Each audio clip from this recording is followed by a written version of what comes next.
One of the hardest things for a lot of people that they have to mentally struggle through when they think about God and they think about their own life is, why would God allow such evil things to happen?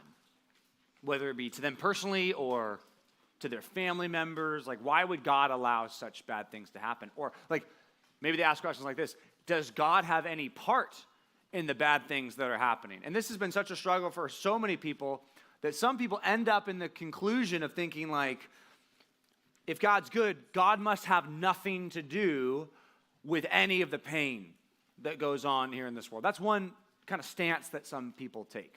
And that makes sense logically, right? It's like, if God's good, pain doesn't have to do with good, so maybe he has nothing to do with that. The problem is the way God presents himself in the scriptures and the way the Bible talks.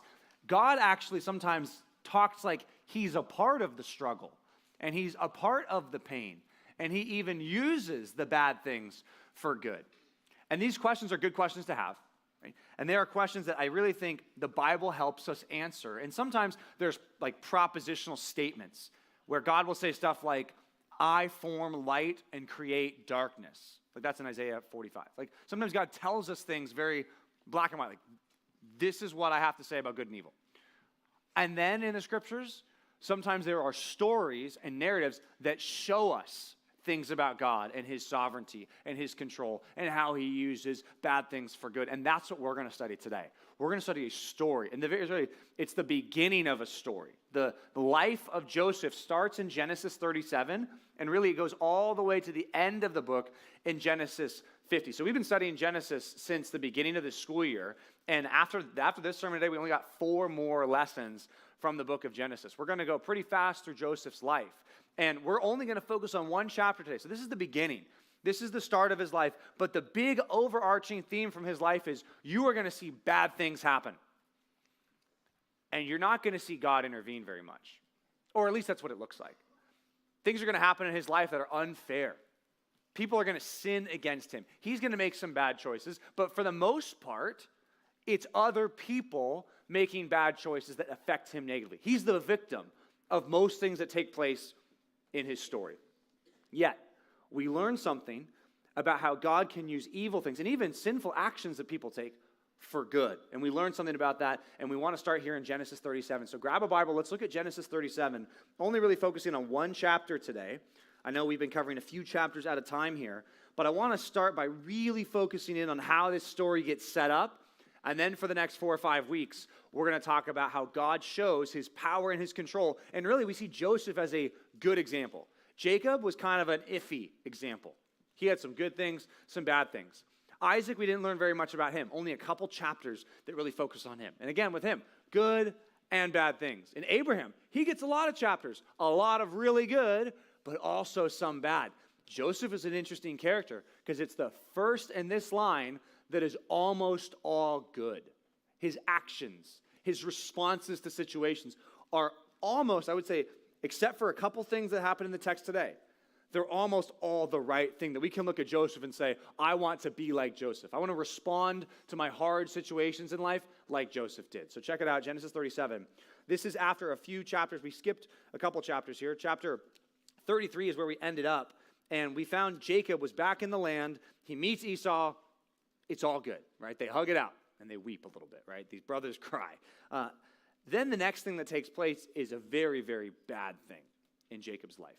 They get near a town named Shechem, and there's a man in the town named Shechem, the prince. Like, he's the next in line to be the ruler of that city, and he finds one girl very attractive, and it's a girl named Dinah. Dinah was the one daughter of Jacob. And this guy takes advantage of Dinah, rapes Dinah, and wants to marry Dinah.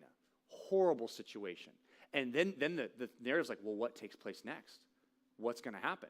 So 2 of the sons, Simeon and Levi, they step up and they make this plot, a lot like their dad made some plots in his youth. And this plot was have all these men get circumcised, right? And while they're, recovering from that surgery, we'll go in and kill every last man. And that's exactly what they did. So now you've got 2 of the brothers of Jacob who've just slaughtered the men of a city. And Jacob confronts them and says, we're going to die because of what you did. You took out one city. What about when all these cities combine their forces and want to attack us? That's the last we've heard from Jacob. Then he settles in Bethel, where he met God, and we get a little genealogy about Esau in chapter 36.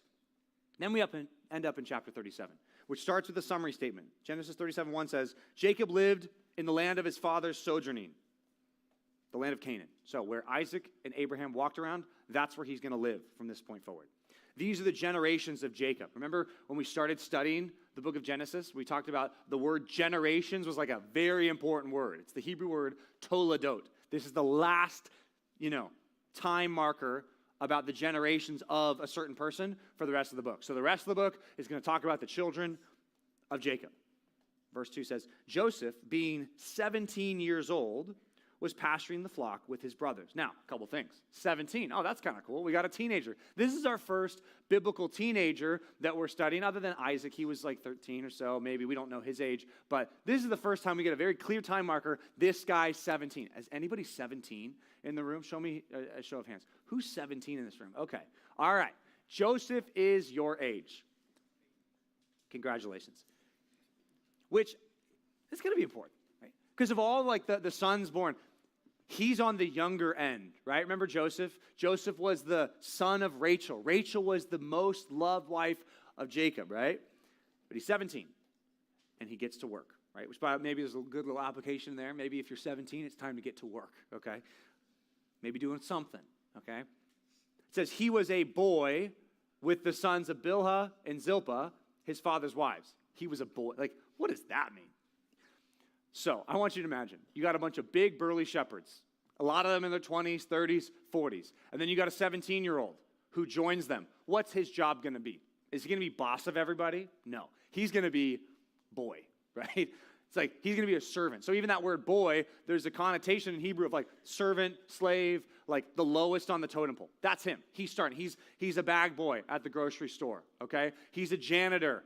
He's starting out. He's doing his first job, basically, but he's helping with the flocks. And look who he's working with. The sons of Bilhah and Zilpah, okay? Why does that matter? Well, you know that Jacob's oldest sons were actually Leah's sons. Those were the chief characters at this point. Reuben, Simeon, Levi, Judah. Those are the older brothers. Those are the guys that probably have the most responsibility. Who has the smaller flock? The sons of Bilhah and Zilpah. Those are the other sons, the younger sons. So he's not even with the A team. He's with the B team, but he's the bat boy on the B team, okay? Do you see that the text is trying to tell us Joseph is working, but he's the bottom of the totem pole, okay? That's going to be important in a second. It says, and Joseph brought a bad report of them to their father, okay? So he's the son of the boss, and he's the most beloved son of the boss, and what does he do? He complains about all of the middle managers. He complains about all of his bosses and managers to the CEO. That's what's happening here, okay? He's going over everybody's head. How do you think that's going to work out, especially when we're dealing with brothers? And maybe this family that's had a history of favoritism and jealousy. Not a good idea. So I'm going to argue Joseph bringing a bad report of his brothers to his father, is that a sinful thing? I don't know if it's a sinful thing, but I don't think it's a wise thing, okay? This is going to be the beginning of his issues with his brothers. He's a tattletale, okay? And even the phrase, a bad report, if you look throughout the whole Old Testament, is there any other times that a group of people brought a bad report about something to another group of people? There is. It's Numbers 13:32, where the spies went into the land of Canaan. They looked at the land of Canaan, and they said, even though it's a good land, they're like, I don't know, it's kind of a bad land. In fact, it's a dangerous land. In fact, it's a land that eats up the inhabitants that are living there. It's an exaggeration. So I think what's built into this bad report from Joseph is that he sees problems with his brothers, and he complains. He goes over their head to complain to dad, but because of this phrase, bad report, being used in a kind of a negative way elsewhere in Scripture, I think there's probably some 17-year-old exaggeration about his brothers to his father, okay? Maybe it's based in some truth, but it's exaggeration, parents. Could we ever see that happening today? Is that possible that could happen today? Oh, yes, right? All your parents are going to say, yes, half the things that are reported to us, I get a bad report from my kids, but half of it comes with exaggeration and victim mentality and all these things that perhaps he has right here. So maybe Joseph sees that they're sinning. Maybe Joseph sees that they're not obeying their father's commands. Something he sees, so probably there's truth in it. But this is presented as not a good idea from Joseph, so not very smart. Now, verse 3. What would the response be?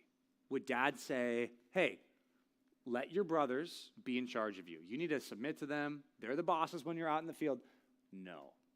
He says that Israel loved Joseph more than any of his sons because he was the son of his old age. So when the tattletale comes and tells dad, instead of dad doing the right thing, which would have been, hey, I get it, but I'm going to deal with them.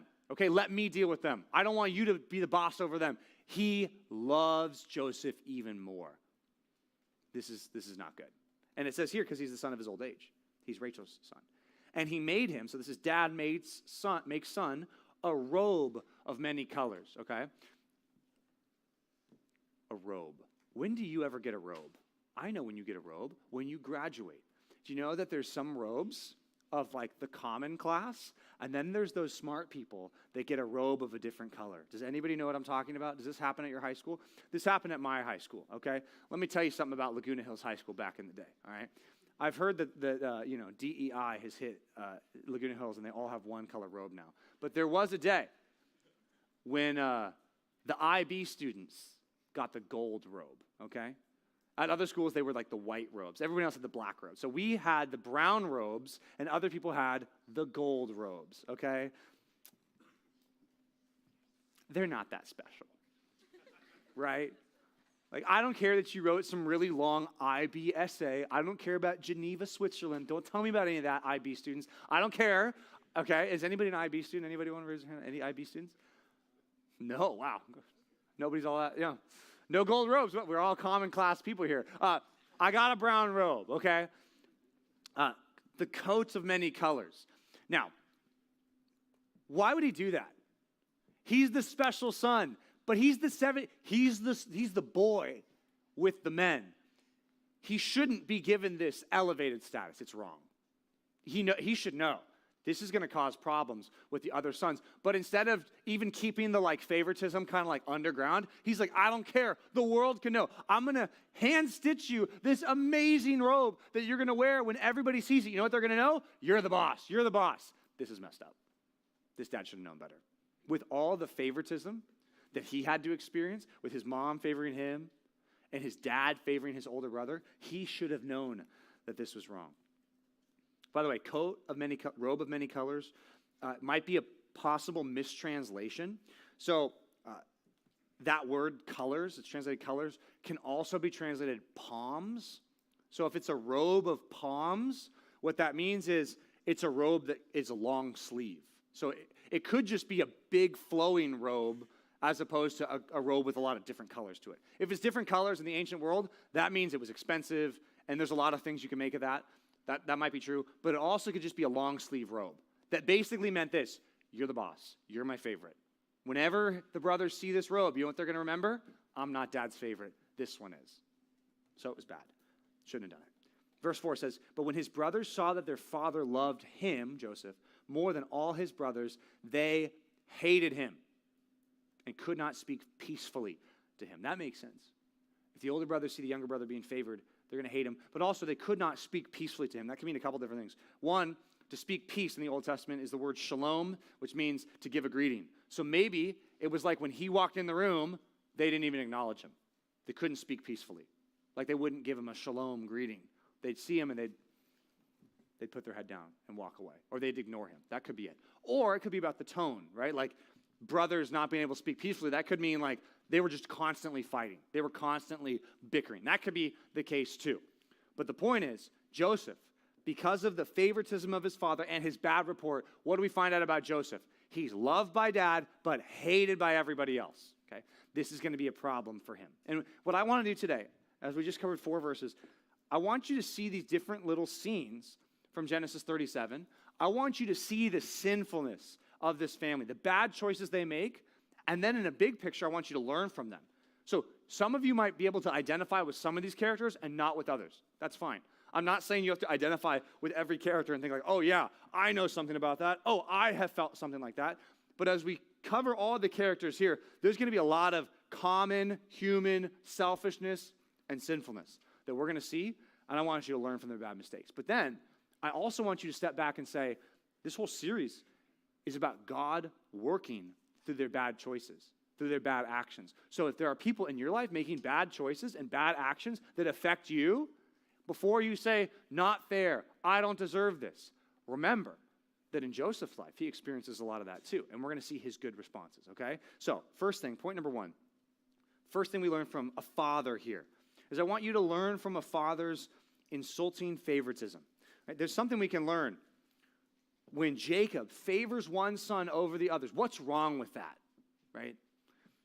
Is it wrong that he loves his son? No. And imagine confronting Jacob and being like, dude, why? I don't think this is very smart. Why are you doing this? You know what he could say? What's wrong with me showing love to Joseph? Joseph is my most respectful son. Joseph is the best son. Joseph is the only one that talks to me. Joseph is the one that respects me most. But like, what's wrong with it? It's not that you love Joseph. That's not the problem. The problem is that you're not valuing and caring for your other sons. That's the real problem with favoritism. It's neglect. That's the issue here. And he should have learned from this, but he didn't. And also notice that, like, he's the dad. He's the father. What are his sons going to do? They're going to look to the patriarch, Jacob, and they're going to learn from his example, the good and the bad. So when we talk about this, like learn from a father's insulting favoritism, you know what's super nice? None of you are dads with a bunch of kids in a big mixed family, okay? So none of you are in Jacob's shoes. That's great. Congratulations. But what can you learn from his bad actions and activities here? One thing that we should all take note of is when you're the leader or the boss or the mom or the dad, what you do affects your whole family. Just a verse for you to write down from the New Testament. Titus 2, 1-8 is a great set of commands that Paul gives to the older people in the church. And he says stuff like this: if you're older, you need to set an example for those who are younger. I'd even apply that down to a lower level, like if you're a senior and you're trying to invest in freshmen and care for freshmen, you need to set an example in your life to them. Yes, you're not a dad showing favoritism. I get it. But here's some other things. Older men are to be sober-minded, dignified, self-controlled, sound in faith and in love, and in steadfastness. Older women, likewise, are to be reverent or respectful in behavior, not slanderers or slaves to much wine. They're to teach what's good, and so to train the young women to love their husbands and their children, to be self-controlled, pure, working at home, kind, and submissive to their own husbands. That's the instruction for the older ladies in the church. He says, so that the word of God may not be reviled.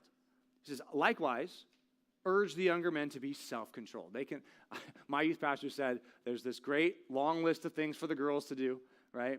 Because they can handle that, and there's only one thing that the guys can handle. It's just like, be self-controlled. Like, if they can get that, we'll take care of the rest, right? Self-control, one of the hardest things for young men, whether it's emotionally or with anger or with purity or with words, self-control, one of the hardest things to learn, right? And what he says here in Titus 2 is, if you're older, if you're like in the leadership position, make sure you're setting an example and teaching them how to do that. He says next, this is Titus 2:7, show yourselves in all respects to be a model of good works. In your teaching, you should show integrity and dignity and sound speech that cannot be condemned, so that if you have an opponent, they may be put to shame, having nothing evil to say about us.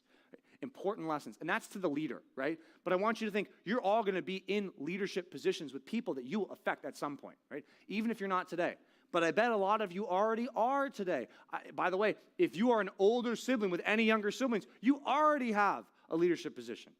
If you're like a leader on a team somewhere, you already have leadership position. If you're a senior or a junior, you already have some kind of leadership to people that are younger than you. So don't wait till you're a parent to think, I can learn from this. I do think you can learn from setting a good example. And he doesn't set a good example. That's the bottom line here. And Jacob should have known, right? all the pain that his dad caused him by not favoring him and not even caring for him, neglecting him, he should have learned not to do this for others. Now, here's a question. Is it possible for God to use something like favoritism to accomplish his good plans? Absolutely. And that's what's going to happen next. Look at verse number 5, back in our text, Genesis 37. Look at verse 5. It says, now Joseph had a dream. Now, I lived with a man named Joseph, okay? He's the guy who sings in worship at church, right? I think it's so funny that Joseph has dreams, okay? Because the Joseph I lived with also has a lot of dreams. And I don't mean like singing aspirations, right? I'm not talking about America's Got Talent or American Idol. I'm talking about literal dreams. Ask him anytime, hey, what'd you dream about last night? He will be so excited that you asked him that question because he loves to talk about his dreams. And you know what? So did this Joseph, okay?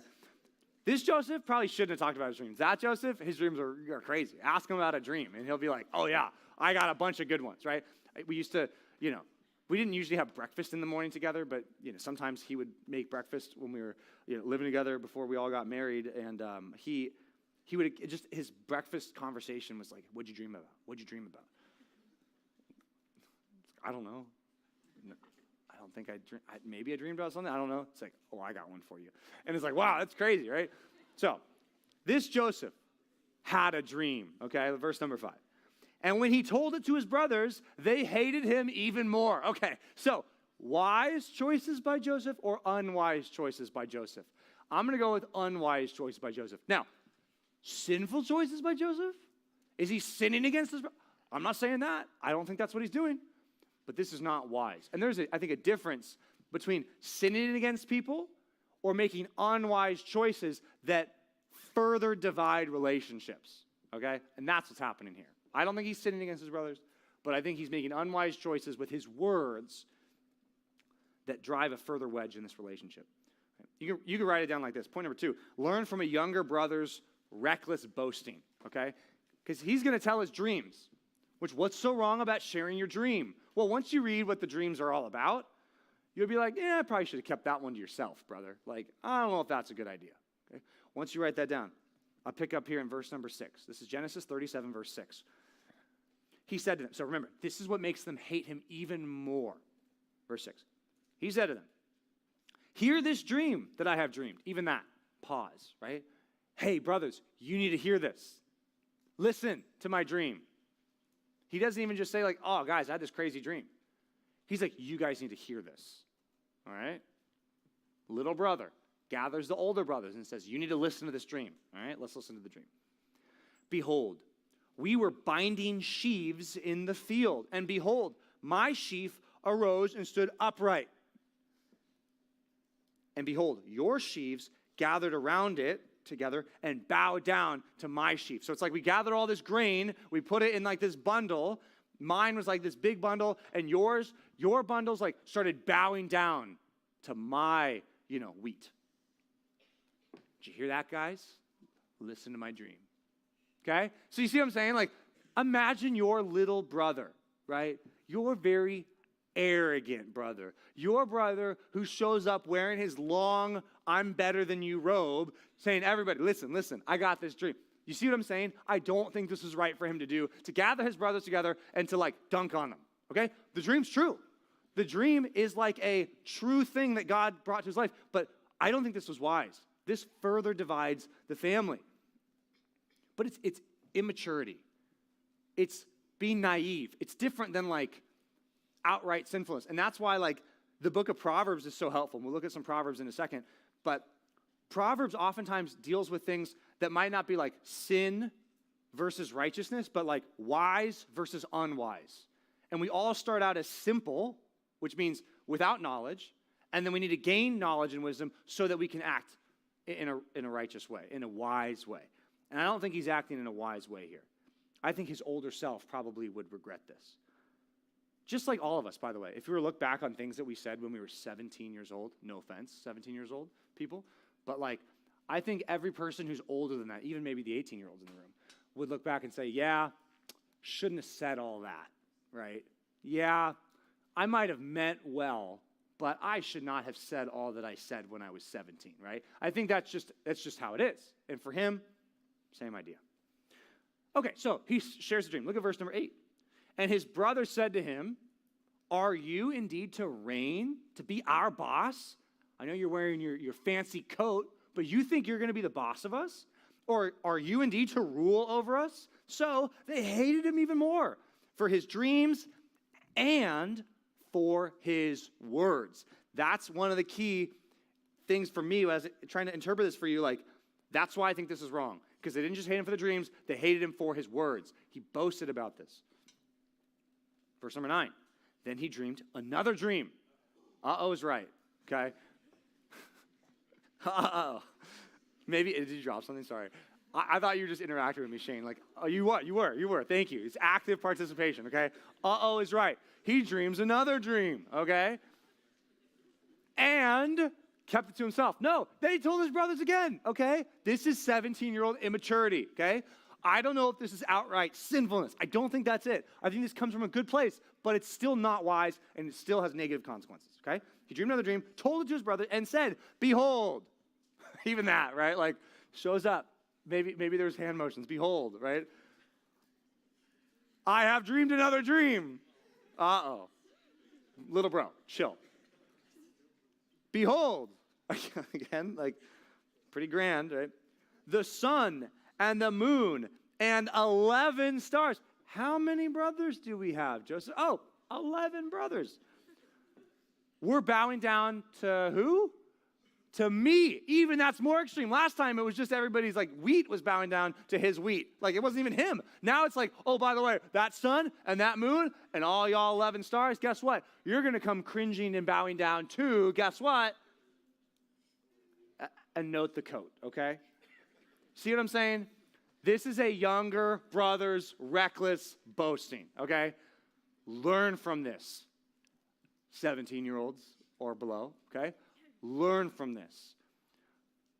There is a power that you have in your words that can do relational damage, even if you don't think it's all like sinful stuff you're talking about. This is not sinful stuff. In fact, I'd say this is revelation from God. Do you know what's going to happen, by the way?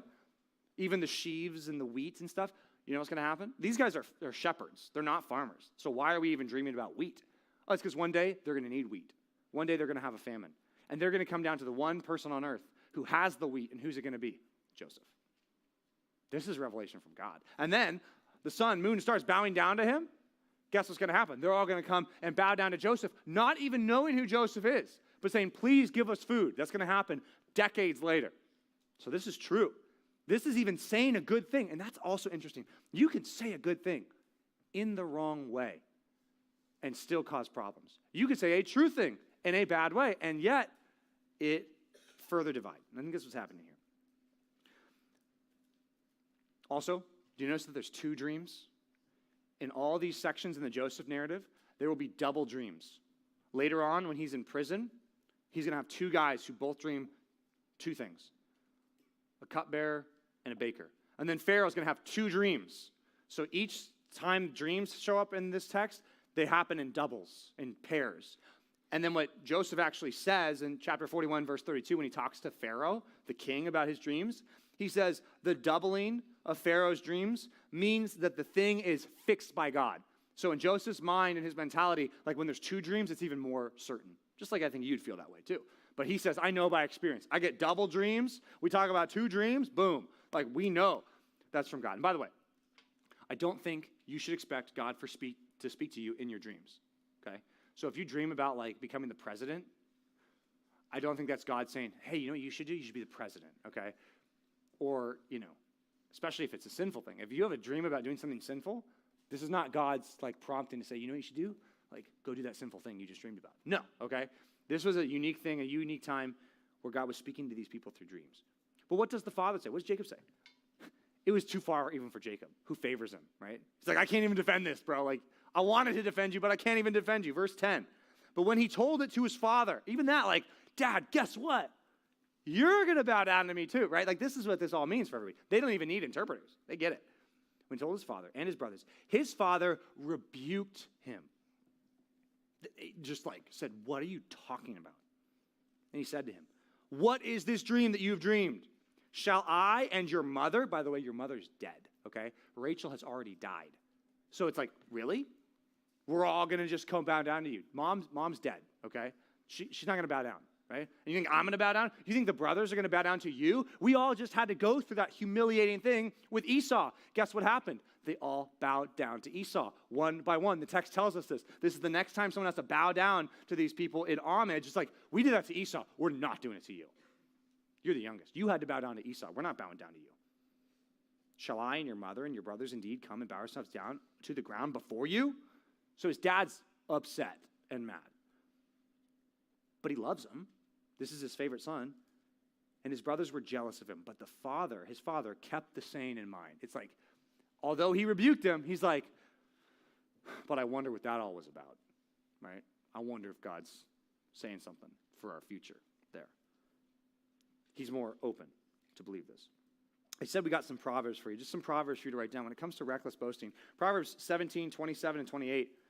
Proverbs 17, 27, 28 says, whoever restrains his words has knowledge, and he who is a cool spirit is a man of understanding. Even a fool who keeps silent is considered wise. When he closes his lips, he is deemed intelligent. You want people to think you're a smart freshman? Just like shut up a little bit. Everyone will think you're smart. Seriously, that's what this says. Right? Not all the time. Don't like never talk.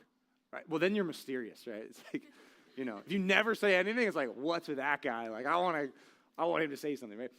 But yeah, there's wisdom in restraining. I think there would have been for Joseph.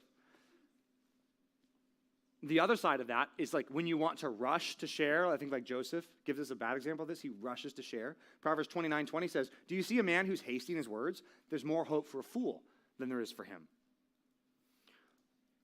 I talked about being simple versus being wise. I think Joseph is not acting like sinfully. He's acting simply, right? It's like innocent, but not good. It's naive. It's immature, not mature. A good verse for you to write down from Proverbs. Proverbs 22:3. In a section about money and riches, the author of Proverbs, Solomon says, the prudent, or the wise person, sees danger and hides himself, but the simple go on and suffer for it. That's a good picture of what happens with Joseph here. He just doesn't see it. He's just immature. He's not seeing what's going on. And I just want you, with your words, to be wise enough to be wiser than even Joseph was here, to say, yeah, sometimes I can say a good thing, but probably shouldn't say it now, especially when it comes to boasting. Reckless boasting, which is even a trait of the younger, maybe more than it is of the older. Be careful about that. There's this great pastor who wrote like 130 years ago. His name is Alexander White.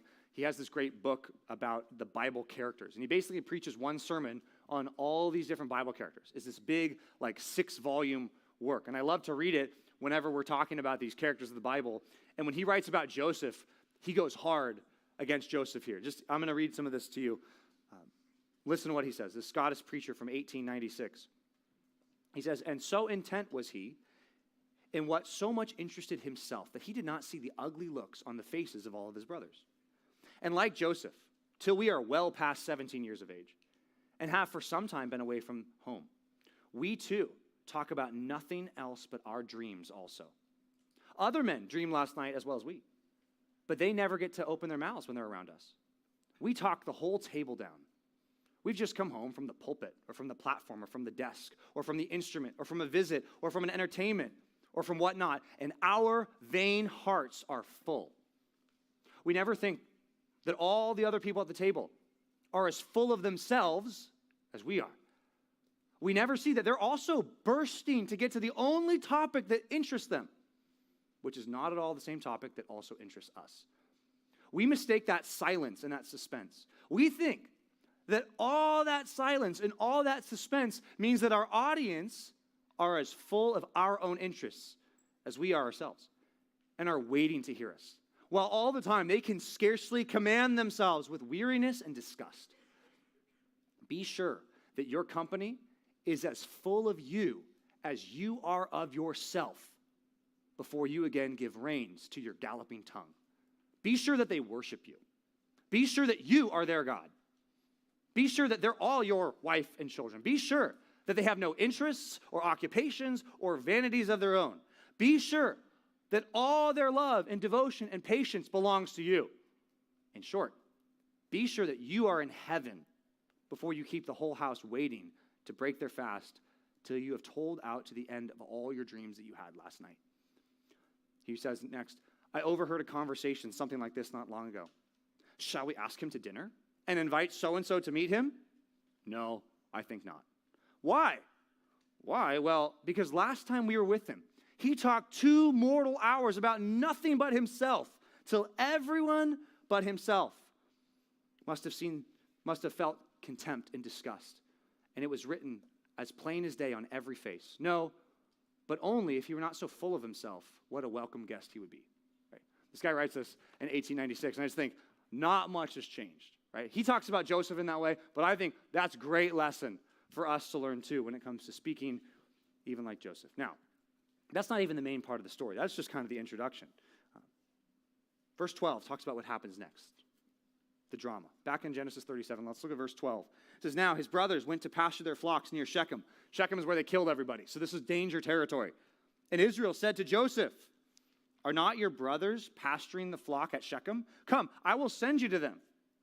Like, can you go check on them, basically? They're in a dangerous place. And he said, here am I. Like, Joseph's ready to obey. And he said to him, go now to see if it is well with your brothers and with the flock, and bring me word. So he sent him to the valley, from the valley of Hebron, and he came to Shechem. So he travels many miles. He goes north from where he is to go check on his brothers. Notice this. It seems like Jacob would not have sent him if he knew how much the brothers hated him. Jacob would not have sent Joseph if he knew he was about to get killed or something. This is weird. Verse 15. A man found him wandering in the fields, which means Joseph got lost, okay?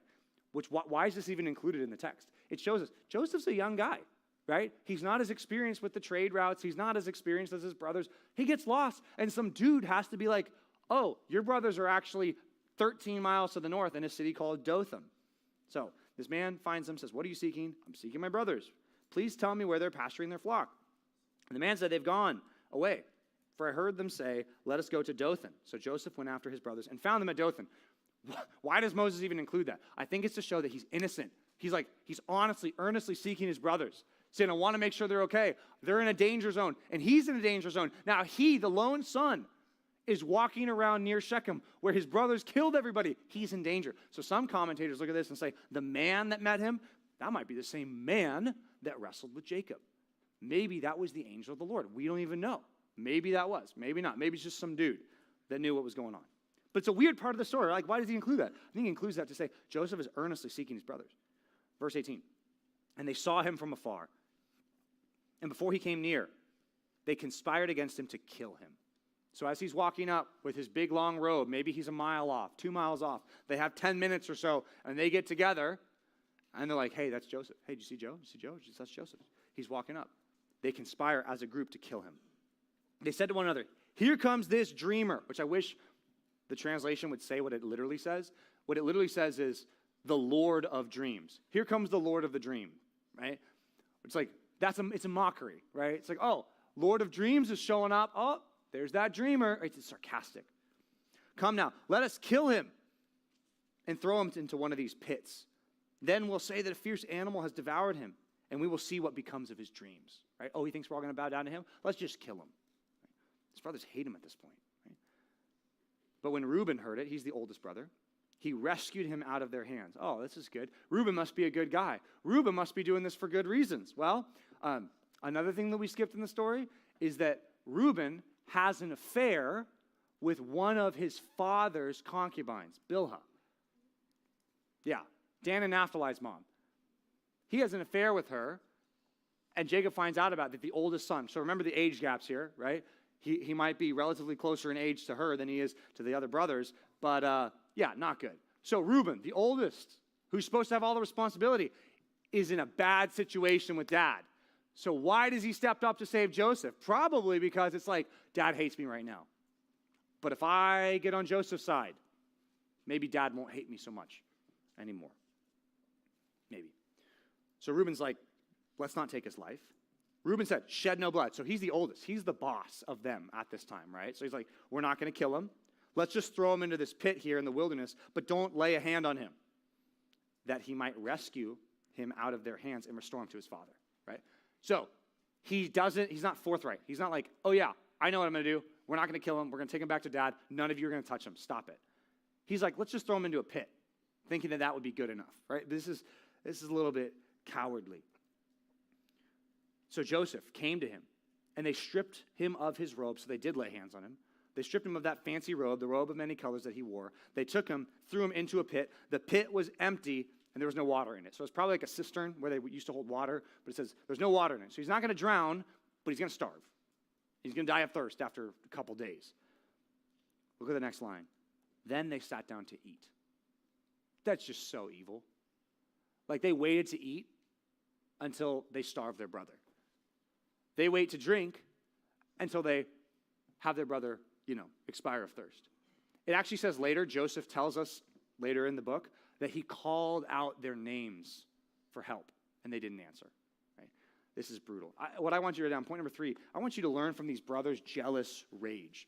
They are so jealous, and it drives them to such extremes. And I want you to know that your jealousy will drive you to do things you would never think possible. Because when I read this, don't you just think like, guys, he's just 17. He's just the little brother. Just like whatever. It doesn't matter. Just let him talk. It doesn't matter. Just love him. Why doesn't somebody just take him under his wing? And Reuben kind of tries a little bit. I think there's ulterior motives for that. But when I read this, it's like, why don't they just care about him? It's because they're jealous of him. It's because they actually think he is going to be their boss. Maybe they're afraid these dreams will come true. And they sit down to eat. It reminds me of the Proverbs, which says the adulteress sins and then sits down and eats and says, wipes her mouth and says, I've done nothing wrong. Right? This is often what we do with our sin. Right? We do it and we're like, that wasn't wrong. I didn't do anything wrong. That's what they're doing. They're eating. They're like, we didn't do anything wrong. So they sat down to eat, which, by the way, is interesting. Who's starving and who's eating? The brothers are eating and Joseph is starving. What's going to happen at the end of the story? The brothers are starving and Joseph has all the food. Right? There's a reversal that's going to take place. This is like episode 1 in a show where there's all these new threads and they're all going to get woven together by the end. They looked up, they saw a caravan of Ishmaelites coming from Gilead with their camels bearing gum and balm and myrrh on their way to carry down to Egypt. So they see these travelers coming by. Then Judah said to his brothers, what profit is there if we kill our brother and conceal his blood? Like last time someone killed their brother and concealed their blood, it says that the blood cried out to God for justice. Remember Cain and Abel? So I don't think it's a good idea for us to shed the blood of our brother. Like guys, probably, and what profit is there? We don't gain anything from that. But you know what we could gain something from? If we sell him for silver. Judah's plan. Judah's plan. It's just interesting that there's another guy named Judah in Greek. His name is Judas in the New Testament, who sold out his brother and friend, Jesus, for 30 pieces of silver. So inflation took its toll over those thousands of years. But it's the same thing. Right? Judas does this. By the way, Judah, later on in the story, is going to turn into the good guy. After he commits a lot more sin. Judah's not a good guy at this point, but he's going to be willing to sacrifice himself and be a substitutionary sacrifice for Benjamin. That's going to happen later on, but not here. He says, let's just sell him. So the Midianite traders passed by, which people are like, wait a minute, Midianite, Ishmaelites. I think there's, Ishmaelites is the bigger group. Midianites are a type of Ishmaelite. So the point is, it's just two names for the same group of people. They were passing by. They drew Joseph up and lifted him out of the pit and sold him to the Ishmaelites for 20 shekels of silver, and they took Joseph to Egypt. Reuben clearly wasn't around at this point. Verse 29, when Reuben returned to the pit, he saw that Joseph was not in the pit, and he tore his clothes, which is ironic. Someone else is about to tear their clothes later on in grief. And he returned to his brothers, and he said, the boy's gone. Where shall I go? Oh, Reuben, yeah, I know you're worried about yourself, right? Oh, you were going to save Joseph? That was for yourself, dude. That wasn't virtue. That wasn't like, oh, I'm selflessly going to help my brother. It was, I had a golden opportunity to gain more favor with dad after I blew it before, right? Now, I'm going to be even more trouble. Where will I go? I'm in so much trouble with our father when we get back. Verse 31. Then they took Joseph's robe and they slaughtered a goat and dipped the robe in the blood. Okay. I'm saying learn from the brothers' jealous rage. Just some verses for you to write down from the New Testament. James 4, 1-2. What causes quarrels? What causes fights among you? Right? You might not be murdering the people in your small group, but you might be murdering their reputations, and you might be harming them with your words. What causes quarrels? What causes fights? Is it not this, that your passions are at war within you? You desire and you do not have, so you murder. You covet and cannot obtain, so you fight and you quarrel. You do not have, so because you do not ask. Jesus says this, Matthew 15, 19. For out of the heart comes evil thoughts, murder, adultery, sexual immorality, theft, false witness, and slander. It's out of our hearts. Learn something from their jealous rage. So you know a lot of people that you say you hate, right? Maybe you don't have a long list, but if you say, I hate that person. Do you know what most of the time it's because of? You are jealous of them. You envy the acceptance they have. You think that they shouldn't have it, but maybe you should. You don't like how people don't see them the way you see them. And that's what causes hate, oftentimes, is envy or jealousy, just like we see with these guys here. Do you see the ugliness of that, right? Do you see any of that in your own heart? Right? Jealous rage. Even if it doesn't express itself out like these guys that wanted to kill their brother. It's ugly. And it's not just an external thing. It's a heart thing. That's why I gave you Matthew 15. Jesus says it starts in your heart. It was in their heart first. Then it was lived out. If you see it in your heart, deal with God. Like we said, wrestle with God and confess that to him. See the ugliness of that. Now, verse 32, back in our passage. After it says they take the robe, they slaughter a goat, they dipped the robe in the blood. Right? What blood? Goat's blood. What are they about to do? Verse 32. They sent the robe of many colors and brought it to their father and said, this we have found. Not true. They didn't find that. You know that meme? Lie. We'll play that game, okay? This we have found. Please identify whether it's your son's robe or not, right? It is. So, their plan was to say that a wild animal ripped him apart. Do you know what they never end up saying? A wild animal ripped him apart. They have a more sly way of doing it, right? They're deceiving their father. Their father who? Their father Jacob. What did Jacob do when he was younger? Did he ever deceive his dad with a robe and maybe goat skins, the skins of a goat?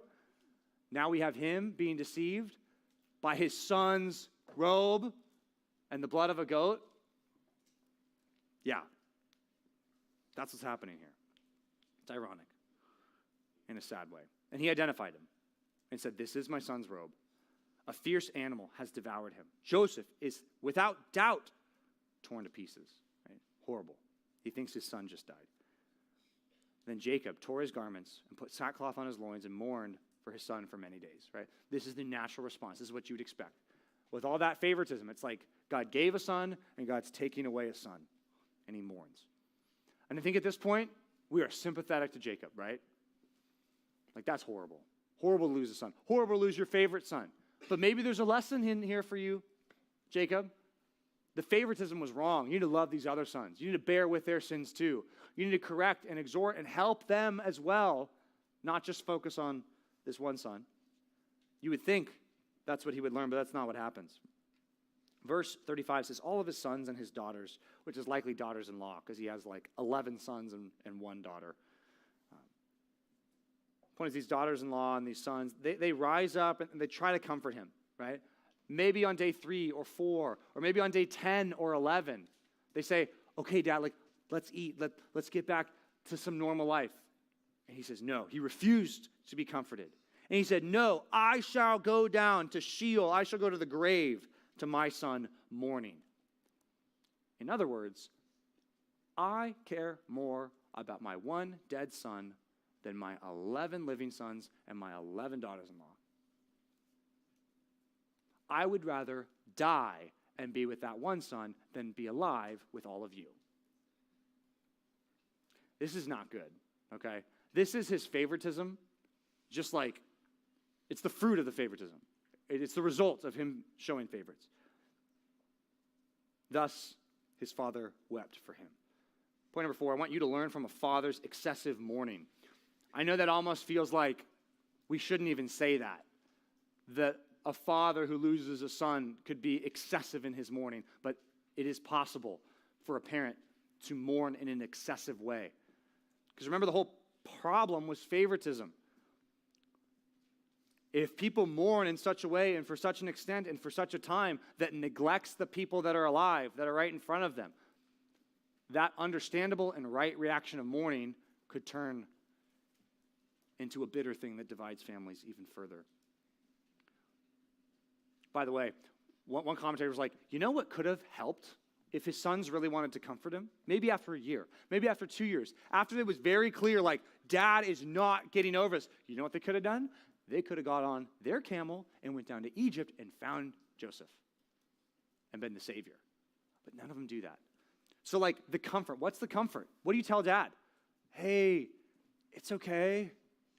Hey, I'm so sorry what happened to Joseph. Every word of comfort is a lie. Every week, every month, every year, it's just secret on top of secret on top of secret. I mean, did the daughter-in-laws even know what happened? Did all the husbands tell their wives? Maybe. How long? Did everybody know? Like, who knew about Joseph? The one person who never finds out until Joseph reveals himself to the brothers is Jacob. He never finds out until then. But what can we learn from this father's excessive mourning? This is selfish mourning, okay? Which initially, mourning is good, right? I think of Job. Job 1 talks about what Job does when his children die, right? Which none of you have been in that situation to that extent, having a child die, right? Like Jacob feels here. But Job had. He lost multiple sons and daughters in the same day. He shaved his head, fell on the ground, and worshipped. And he said, naked I came from my mother's womb, naked I shall return. The Lord gave, the Lord takes away. Blessed be the name of the Lord. And in all this, Job did not sin or charge God with wrong. The moping that happens for extended periods of time, even when there's loss, is not right. One of these characters is going to deal with the sovereignty of God better than the other, and it's Joseph. He's going to deal with it. He's going to get over it. He's not going to act like a victim. Jacob is. Jacob's going to stay moping. Just like in Job, one of those characters at the beginning responds well and one doesn't. Job's wife does not respond well. Job does, but Job's wife doesn't. Chapter 2, verse 9 says, Job's wife came to him and said, do you still hold fast your integrity? Curse God and die. But he rebukes his wife. He said to her, you speak as one of the foolish women speak. Shall we receive good from God and not also receive evil? And in all this, Job did not sin with his lips. Right? Jacob should have gone back and remembered the God who revealed himself. He should have remembered God at Bethel. He should have remembered the promises that God made, saying that in life and in death, God has made these promises. And for these sons, I need to love and care for these sons that I have that are alive. I know he didn't have the Psalms, but we have the Psalms. We should think of, even when there's heartbreak, and even when there's horrible things that we feel like have been taken away, even if someone that we love were to die, we need to remember what the scripture says. Psalm 34, verses 18 and 19 says, the Lord is near to the brokenhearted, and he saves the crushed in spirit, right? Jacob's not turning to God. Jacob is moping after a while. It says next, many are the afflictions of the righteous, but the Lord delivers him out of them all. It's a wrong mentality to say, I'm going to stay sad forever. Psalm 147, verse 3 says, God heals the brokenhearted and he binds up their wounds. Jacob was not believing that. Think about how much God cares for his people and their broken hearts. Also think about God's goodness, how it's been chasing him down. Psalm 23 says that at the end. Surely goodness and mercy shall chase me down all the days of my life, and I shall dwell in the house of the Lord forever. Right? That's where Jacob's mind should have been. Right? Jacob is selfish when he's favoritistic. Joseph is naive and selfish when he shares. The brothers are selfish when they're violent, and in their jealousy they rage against their brother. And Jacob is selfish. Do you see that this selfishness thing is the plague of humanity, that we oftentimes think of ourselves and not of what pleases God and what is good for others? Super important. Our attitude about God's sovereignty in our trials is going to going to really dictate the decisions we make. And we're going to see more in Joseph's life about that. But I want you to think of these characters. Very different, right? And a lot of you, you're like, dude, point number 4, I got nothing for you on that. I don't experience that. But point number 2, yeah, no, I need to learn from that. Or, hey, point number 3, I really need to work on this jealousy thing. I really need to see that and identify that. So even if it's just one of these points that you latch onto this week and you think about, I want you to see how this plays out in real life. But even in your life, how can you act in a godly way because of these characters? We want to talk more about that on Wednesday night in small groups, okay? Let me pray for you that God would teach us. All right, let's pray. God, help us grow in our understandings. Help us be humble and recognize where we fall short like these characters. And also, please grow us. Please make us more like you. We know we want to mourn in the right way. We want to deal with our hard brothers in the right way. We want to use our words in the right way. And we also want to love people in the right way. We know these characters didn't always do that. We know sometimes they do good things, but I just pray that we would be more success than failure in these areas. Please teach us and please grow us through this sermon. In Jesus' name we pray. Amen.